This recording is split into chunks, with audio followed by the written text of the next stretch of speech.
अब इसका second method आता है हमारे पास कंडेंसेशन मेथड। फर्स्ट मेथड था dispersion method and second method is condensation method. Condensation method में भी दो टाइप्स आते हैं। पहले को हम कहते हैं first one is called physical method और सेकेंड को हम कहते हैं chemical method. Physical method and chemical method. ठीक है, तो condensation method preparation of colloid है। आपको हर बार ये ध्यान रखना है कि ये हम किस सॉल्यूशन का कोलाइडल सॉल्यूशन बना रहे हैं जो बनना ही नहीं चाहते, हम जबरदस्ती उसे बना रहे हैं।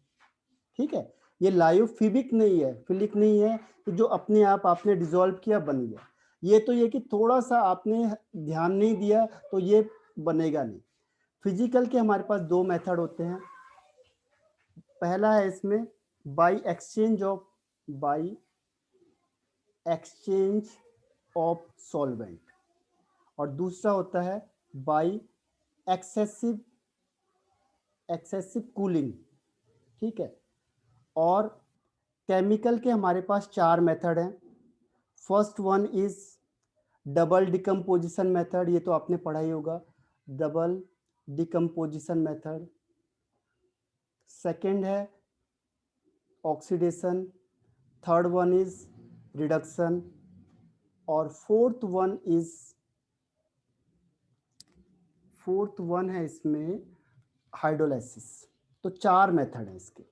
ठीक है, अब वन बाय वन डिस्कस करते हैं। देखो, फिजिकल मेथड के दो हैं, एक्सचेंज ऑफ सॉल्वेंट और एक्सेसिव कूलिंग। नाम से ही सोच लो आप, उसी से आपको आंसर आ जाएगा। और केमिकल मेथड में चार मेथड है हमारे पास, double decomposition, oxidation, reduction and hydrolysis. ठीक है, तो हम वन बाय वन इसे स्टडी करते हैं।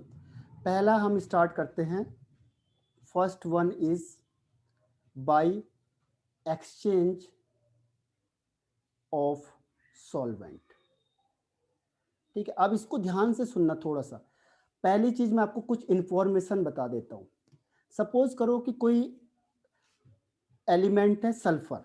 ठीक है, सल्फर है ये, तो सल्फर है जो, ये जैसे आप इसको एल्कोहल में डालोगे तो ये एल्कोहल के साथ मिलके सॉल्यूशन बना देता है, यानी इन दोनों के बीच की बॉन्डिंग अच्छी है। सेकंड, मैंने अगर सल्फर को लिया वाटर में डिसॉल्व किया तो इसमें सॉल्यूशन नहीं बनता, क्योंकि इन दोनों की बॉन्डिंग अच्छी नहीं है, ये पोलर होता है। तो एल्कोहल यानी ऑर्गेनिक में सल्फर अच्छा घुल जाता है, इसमें घुलता नहीं है। ठीक है, और तीसरी चीज है ये सॉल्वेंट है, ये दोनों सॉल्वेंट है। अगर मैंने एल्कोहल को वाटर में मिक्स किया तो ये भी सॉल्यूशन बना देता है, आराम से अच्छा सॉल्यूशन बन जाता है। एल्कोहल वाटर का तो आपको पता ही है, बहुत बढ़िया सॉल्यूशन बनता है। अब क्वेश्चन ये है कि ये जो एक्सचेंज मेथड होता है ये किस पे अप्लाई होता है? ये वहां पे अप्लाई होता है। देखो, इससे आपको आंसर आ जाएगा कि सबसे पहले हमने क्या किया, सल्फर को एल्कोहल में डिजोल्व करके एक सॉल्यूशन बना दिया, यानी उस एलिमेंट को उस सॉल्वेंट के साथ मिक्स करेंगे जिसमें वो अच्छा डिजोल्व होता है और वो सॉल्यूशन बन गया। ठीक है, अब सेकेंड स्टेप में हम क्या करते हैं कि जो ये सल्फर का सॉल्यूशन बना, यानी इक्वेशन फर्स्ट, ये जो सल्फर का सॉल्यूशन बन गया, अब सल्फर अल्कोहल में अच्छा घुल रहा है लेकिन वाटर में अच्छा नहीं घुलता, और हम क्या करेंगे, उससे उस सॉल्वेंट के साथ मिलाएंगे जिसमें वो इनसॉल्युबल है या घुलता नहीं है, इनसॉल्युबल हो या वेरी लेस सॉल्युबल होता है। तो एक्सचेंज करना मतलब क्या होता है, अदला बदली करना। तो पहले मैंने सल्फर को या किसी एलिमेंट को उस सॉल्वेंट के साथ डिसॉल्व करूंगा जिसमें अच्छा डिसॉल्व होता है, और दूसरी कंडीशन क्या है कि उसके बाद में उसमें डिसॉल्व करूंगा उसपे जिसमें वो अच्छा डिसॉल्व नहीं होता। ठीक है, दोनों कंडीशन फुलफिल होनी चाहिए। अब इसको इसमें डाला तो अब क्या होगा, ये दोनों तो दोस्त बन जाएंगे। कौन? एल्कोहल और वाटर तो दोस्त बन गए, लेकिन कौन नहीं बना दोस्त? सल्फर। अब सल्फर तो अलग हो गया क्योंकि सल्फर की वाटर के साथ बनती नहीं है, और यहाँ पे क्या था, सल्फर एल्कोहल था, एल्कोहल वाटर के साथ मिलके दोस्त दोस्त बन गए और सल्फर रह गया अकेला। ठीक है, तो ये सल्फर क्या करता है इस कंडीशन में, एग्रीगेट करता है, आपस में ही जुड़ जाता है। क्योंकि जब आपने देख लिया कि आपके साथ कोई नहीं है तो जितने आप जैसे दोस्त हैं सल्फर सल्फर वाले यही आपस में मिल जाएंगे, एग्रीगेट हो गए, ठीक है, यही आपस में जुड़ के क्या बना देंगे, सल्फर सॉल बना देंगे।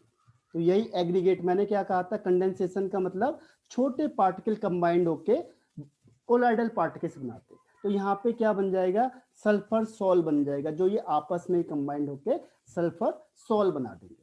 तो ये टेक्निक से उन्होंने क्या किया, सल्फर सॉल बनाया, ठीक है।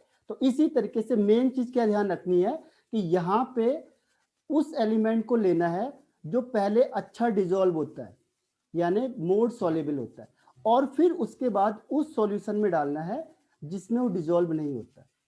तो उसका ऑटोमेटिकली क्या होगा, सॉल्व बन जाएगा, कोलाइडल सॉल्यूशन बन जाएगा।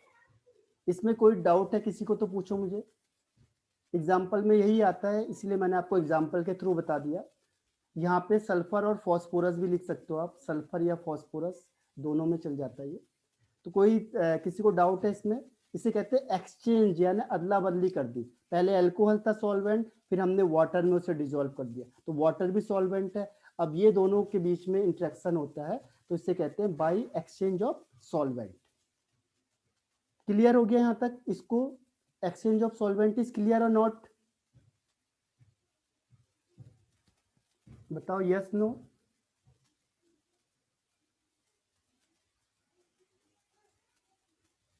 आगे बढ़ जाऊं या इसी को बताना है, आगे बढ़ जाऊं।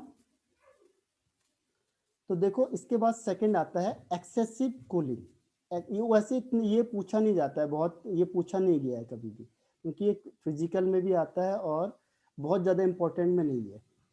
एक्सेसिव कूलिंग में क्या होता है कि बहुत ज़्यादा कूलिंग करना। तो यहाँ पे आपने दो ऐसे सॉल्वेंट लेने हैं जिसकी आपस में बिल्कुल भी नहीं बनती है, जैसे ईथर, ईथर आपका हो गया ऑर्गेनिक का और वाटर हो गया इनऑर्गेनिक का, ठीक है। ये दोनों को आपने मिक्स कर दिया आपस में। अब मिक्स करने से क्या होगा, ये तो जुड़ेंगे नहीं आपस में, लेकिन आपने इसे क्या कर दिया, बहुत ज्यादा कूल कर दिया, एक्सेसिव कूलिंग, यानी इसको फ्रिज में रख दिया और जहां पे इसे बहुत ज्यादा कूल कर दिया, ठंडे में रख दिया आपने इसे। देखो आर्यन, आपका क्वेश्चन ये है कि सल्फर और वाटर सॉल्युबल क्यों नहीं होते। देखो अभी मैंने कहा था नेचर वाइज होता है, जो भी नॉन मेटल होता है जनरली वो उसकी जो प्रॉपर्टी होती है वो कई बार ऐसी होती है, सल्फर होता है या कई चीजें ऐसी होती है जिनकी प्रॉपर्टी ऑर्गेनिक के साथ मैच करती है और इनऑर्गेनिक के साथ मैच नहीं करती है।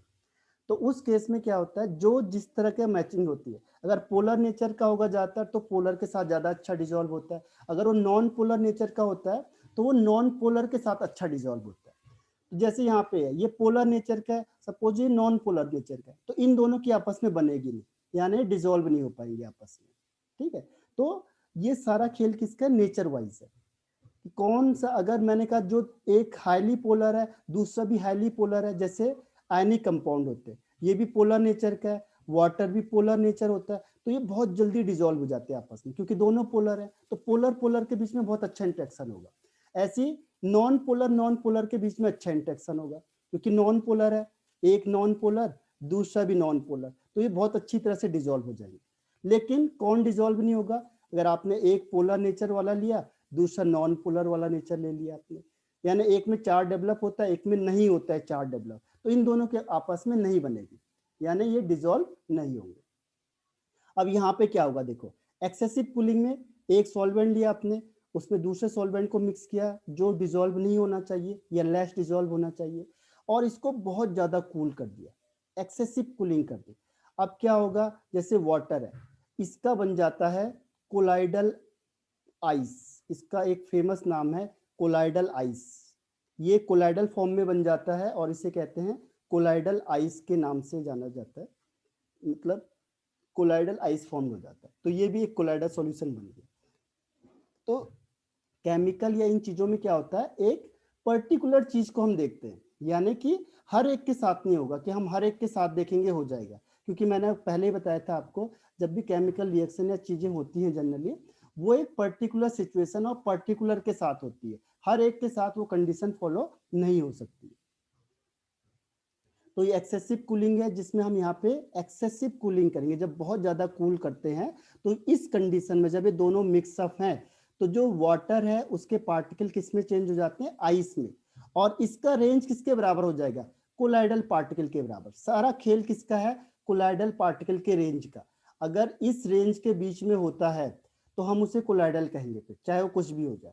इसीलिए इसे कोलाइडल स्टेट कहा जाता है, यानी इस स्टेट में जो भी आएगा वो कोलाइडल है, तो इसमें कोई फिक्स नहीं है।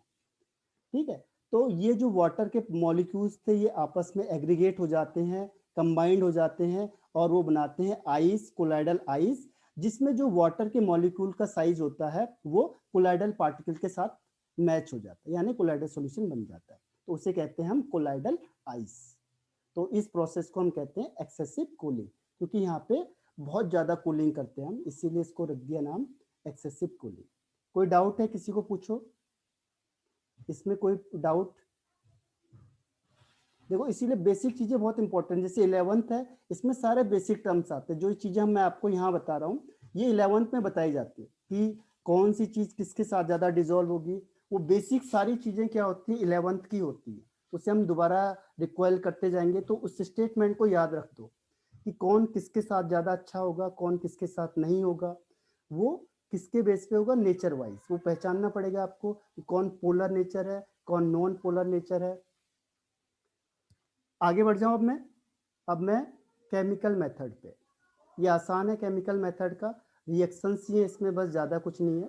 केमिकल मेथड्स में पहला आता है double decomposition method. Double decomposition method ये आपने कई बार पढ़ा होगा, डबल डिकम्पोजिशन मेथड, ये क्लास 10th में भी था। इसमें डबल डिकम्पोजिशन में क्या होता है, जैसे देखो एक प्लस का एक माइनस का, तो ये एक प्लस का एक माइनस का, तो इसमें क्या होता है प्लस वाला हर हमेशा इस माइनस के साथ कंबाइंड होगा और ये माइनस वाला हर हमेशा प्लस के साथ कंबाइंड होगा, यानी एक्सचेंज ऑफ आयंस होते हैं। इसे हम कहते हैं डबल डिकम्पोजिशन। तो यहाँ पे भी इसी तरीके की रिएक्शंस होती है, इसीलिए इसका नाम रख दिया डबल डिकम्पोजिशन।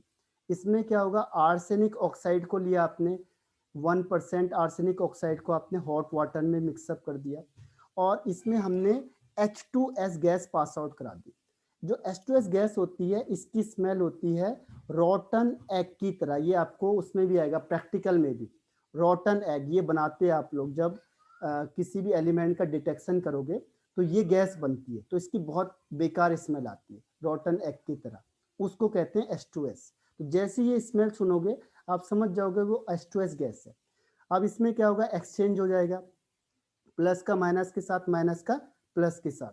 ठीक है, तो यहाँ पे क्या होगा, देखो ये प्लस है, ये 3 प्लस होगा, 2 माइनस, ये प्लस और ये माइनस। अब आप खुद ही देखो हम क्या करेंगे, माइनस वाले को प्लस के साथ ले जाएंगे और प्लस वाले को माइनस के साथ ले जाएंगे, तो ये प्लस माइनस और ये प्लस माइनस कंबाइंड होंगे। अब कंपाउंड कैसे बनाएंगे, देखो आर्सेनिक है, इसकी ऑक्सीडेशन स्टेट यहाँ पे +3 है और सल्फर की 2 है, तो इसका कंपाउंड कैसे बनेगा, ये बनेगा AS2S3 आर्सेनिक सल्फाइड, ये सॉल बन जाता है, यही कोलाइडल सॉल्यूशन बन जाता है। और दूसरा क्या बनेगा, वाटर, क्योंकि H और O के मिलके क्या बनते हैं, वाटर, तो ये वाटर बनेगा और दूसरा क्या बनेगा, आर्सेनिक सल्फाइड। तो ये जो आर्सेनिक सल्फाइड बनेगा ये कोलाइडल सॉल्यूशन बन जाता है। तो इस मेथड को हम कहते हैं डबल डिकम्पोजिशन मेथड, क्योंकि आपको दिखने से ही लग रहा है कि डबल डिकम्पोजिशन हुआ है, प्लस माइनस के साथ, माइनस प्लस के साथ। तो इस मेथड को कहते हैं हम डबल डिकम्पोजिशन मेथड। कोई डाउट किसी को, बताओ। आगे बढ़ जाओ इसमें केवल ये रिएक्शन ही याद करनी है बस, इसमें कुछ ज़्यादा क्वेश्चन नहीं बनते हैं। सिर्फ ये पूछेगा आपसे कि आर्सेनिक सल्फाइड का सोल कैसे बनता है, तो ये इक्वेशन याद करनी है बस, एक ही आती है, कोई अलग से दूसरी भी नहीं है इसमें आपके पास, एक ही रिएक्शन है, आएगी तो केवल यही रिएक्शन आएगी। सेकेंड इसमें आता है ऑक्सीडेशन। ऑक्सीडेशन का मतलब होता है कि जिसमें ऑक्सीडेशन स्टेट इंक्रीज हो जाती है, जिसमें ऑक्सीडेशन स्टेट बढ़ जाएगी, उस रिएक्शन को हम क्या कहते हैं, ऑक्सीडेशन। ऑक्सीडेशन स्टेट इंक्रीज होगी। अब देखो इसकी रिएक्शन को याद करना है, ऑक्सीडेशन के लिए SO2 सल्फर डाइऑक्साइड को हम पास आउट करते हैं H2S गैस के साथ। ध्यान रखना, हाइड्रोजन सल्फाइड प्रैक्टिकल में बहुत ज़्यादा आएगा ये।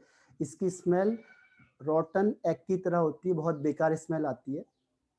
अगर मैं बता दूंगा कैसे बनती तो आप यही बना दोगे तुरंत लैब में जाके, और फिर क्या होगा, पूरी जगह ऐसी स्मेल फैल जाएगी। तो SO2 और इसमें इस सॉल्यूशन में क्या करेंगे, H2S गैस को हम इसमें डालते हैं। ठीक है, आप जैसे इसको इसमें डालोगे तो सल्फर का सोल बन जाता है, सल्फर, ये सल्फर अलग हो जाता है। तो देखो इसमें इसकी ऑक्सीडेशन स्टेट है -2, क्योंकि हाइड्रोजन प्लस होगा तो सल्फर माइनस होता है। अब यहाँ से क्या हुआ, ये सल्फर में चेंज हो गया S में, तो ऑक्सीडेशन नंबर इंक्रीज हुई है। तो इसलिए इस मेथड को हम कहते हैं ऑक्सीडेशन मेथड।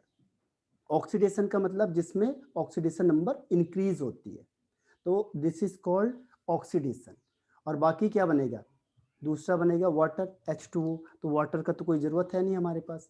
ठीक है, तो इसमें सल्फर सोल बन जाता है। तो ये सल्फर सोल बना ऑक्सीडेशन मेथड से। तो ये सेकंड स्टेप है जहाँ पे हम इसे बनाते हैं।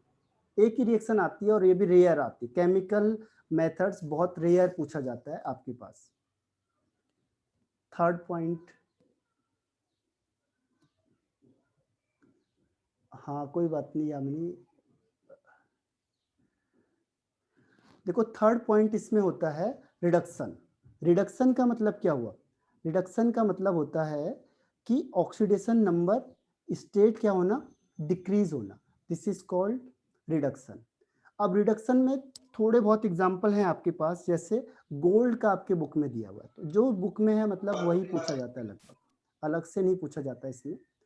तो जैसे SnCl2 है, अब मैं इसमें से गोल्ड सॉल्व बना रहा हूँ, गोल्ड का सॉल्व बनाना चाह रहा हूँ, तो क्या होगा कि जो गोल्ड है यहाँ पे देखो इसकी ऑक्सीडेशन स्टेट +3 है, क्योंकि 3 Cl लगे हुए हैं, एक Cl में माइनस चार्ज होता है, 3 में 3 माइनस होगा, तो इसको बैलेंस करने के लिए इसमें +3 होगा, क्योंकि ओवरऑल न्यूट्रल चार्ज है।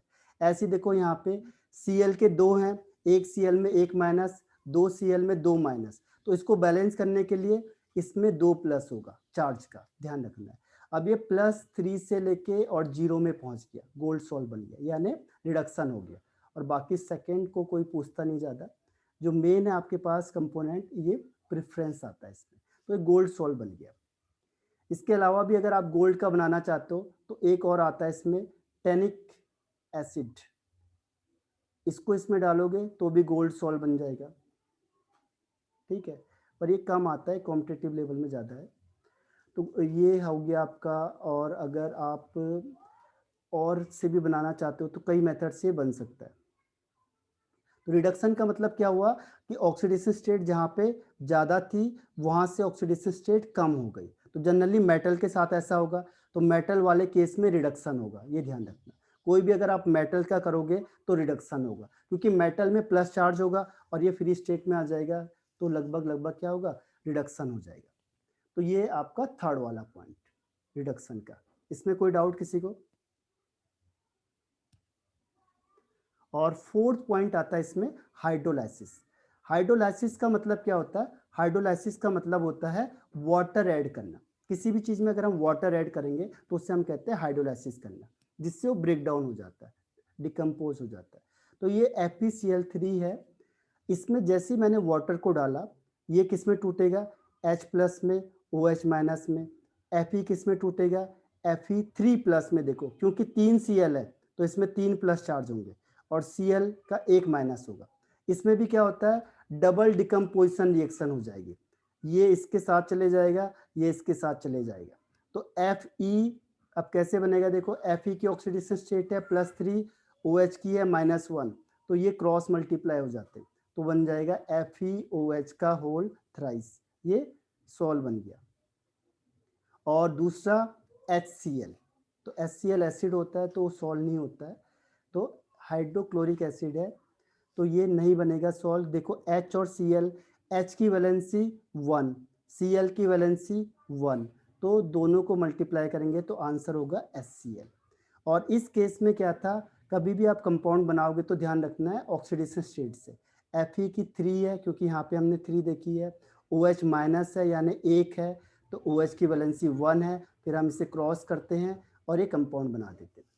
ठीक है, तो ये बन गया FeOH का होल थ्राइस, ये रेड सॉल्ट बनता है, रेड सॉल्ट।